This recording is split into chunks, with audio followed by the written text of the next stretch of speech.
Hey, it's John Siskovich. Pigs are in the hop yard. They're doing a great job tilling up the old hops that we want to get rid of so we can replant new hops. I've been using pigs on farm all over the place for land management. I want to talk about flame weeding today, what I'm doing to follow the pigs going forward, and why that is different and how that's different than what I would normally do in a pasture.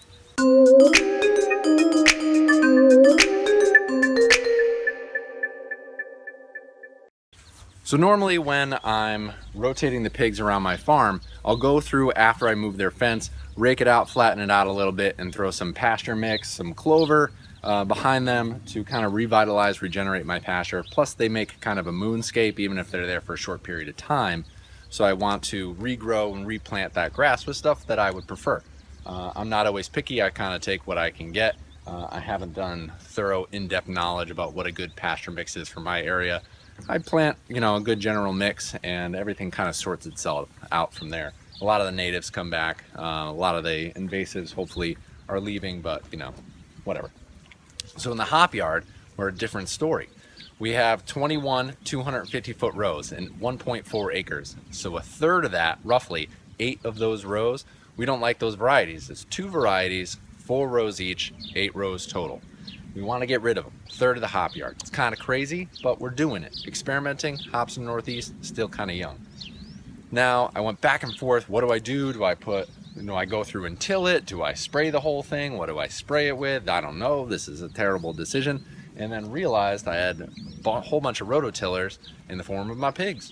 So I'm going through, and once a week, they get a new fenced-in area. They seem to target the hop rhizomes first. They're chewing up all the old plants and then going through looking for bugs, worms, grubs, getting rid of some of the sod, but they don't get rid of all the grass because it's not all that interesting. The manicured, kind of more fluffy soil areas are around the hops because we've been working on them for 2 years.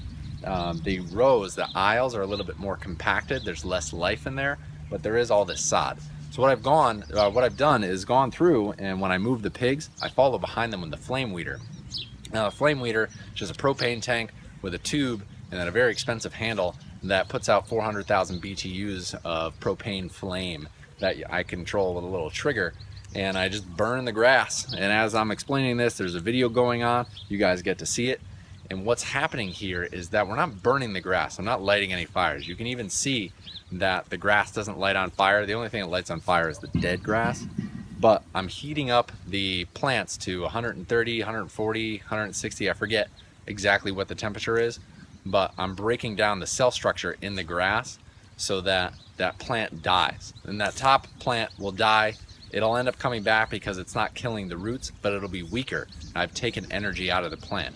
And by the time that starts to come back again, I'll run the pigs through on top of it and kill it again, hit it with a flame weeder again, or whatever the case may be throughout the season, and get it down to kind of square one again so that when we replant those hop varieties in the fall, we have kind of a fluffy, tilled, rototilled, fertilized area to replant into. I'll do an updated soil test for this area.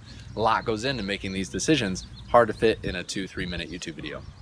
If you have any questions about this, I kind of wanted to just highlight the flame weeder and the different styles of land management with pigs.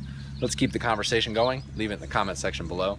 Thanks for taking the time, watch my YouTube videos, and until next time, I will see you out in the field.